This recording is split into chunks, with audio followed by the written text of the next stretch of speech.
To the US now, President Biden has hailed the verdict of a court in the state of Georgia, which found 3 white men guilty of murdering a young black man, Ahmaud Arbery, while he was out jogging. The 3 men claimed they were defending themselves while trying to perform a citizen's arrest on Mr. Arbery, who looked, they said, like he looked like a burglar. Well, our correspondent Ali McBool has been following the trial in Georgia. 0433. There have been times when this moment seemed a very distant prospect. We, the jury, find the defendant, Travis McMichael, guilty. The shout of relief came from the father of Ahmaud Arbery, who was shot dead in February of last year. 2 others were also found guilty of murder. 3 felony murder. They'd all seen 25-year-old Ahmaud running through their neighborhood and claimed he'd fitted the description of a crime suspect. They chased him and killed him.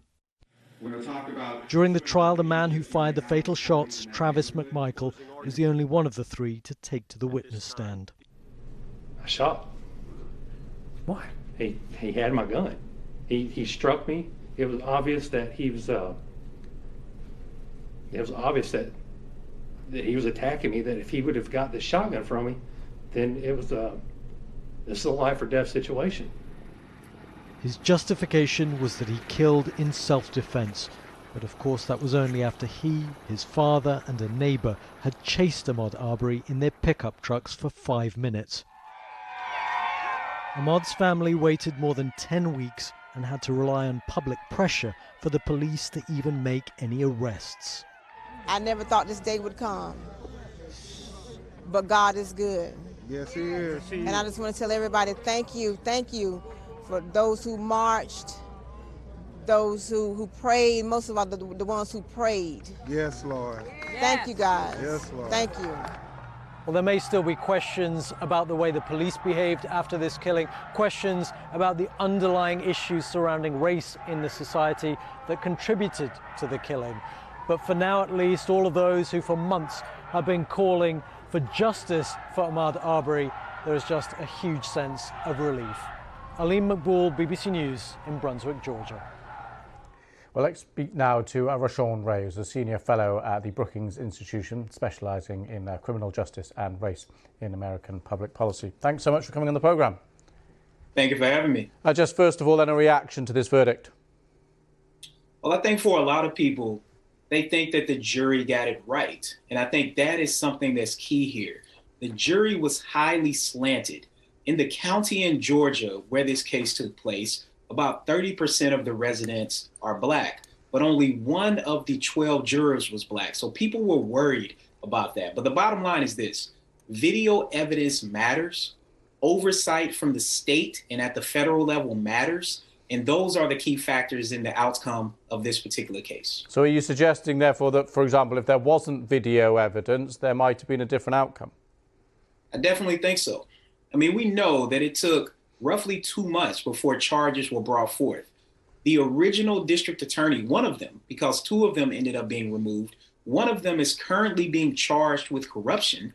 And that has to do with the fact that the district attorney ordered the police department not to bring charges forth. It was only after the video evidence surfaced that charges were brought forth. And we know that the jury watched the video at least 3 times at the end of the trial, suggesting that that was a key piece of evidence that they relied upon to make their decision.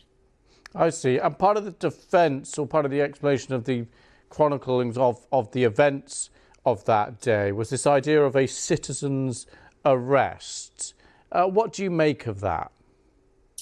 So citizens arrest laws, we know, I mean, they date back centuries, even in some regards back to the 1200s. In the United States, a lot of citizens arrest laws were used as people started moving west to establish different cities, of course, which had a racial component because Black people were oftentimes not allowed to get that land. But in the state of Georgia, its citizens arrest law, which was repealed earlier this year by a Republican, a conservative-led legislature, it was founded originally in 1863 as a way for slave owners to be able to track and retrieve enslaved people who were fleeing the plantation. So it is an outdated law. Stand your ground laws also need to be reevaluated. And this case was a litmus test on these type of laws that allow people to engage in vigilante justice, oftentimes in ways that are baked and laced with racism and prejudice. I see. And there's another another court case coming up at a federal level. Lots of people who aren't familiar with the US system will think they've seen justice now, they've been tried, they've been found guilty. Why is there another set of charges? Yeah, I mean, the US criminal justice system is highly complicated. And part of what is happening now is at the federal level, hate crime charges have been brought forth. So it is being alleged that what the McMichaels and Brian did was actually a hate crime, that it was because of race as to why they pursued Ahmaud Arbery. He was out for a run. He was looking at a construction site, which other people had been looking at. And if he had not been black, they would not have pursued him and would not have killed him. So at the federal level, additional charges are coming forth. And again, I think this will be a big litmus test in the way that the United States is handling cases related to race moving forward. Rashawn Ray, great to have you on as always. Thank you. Thanks for having me.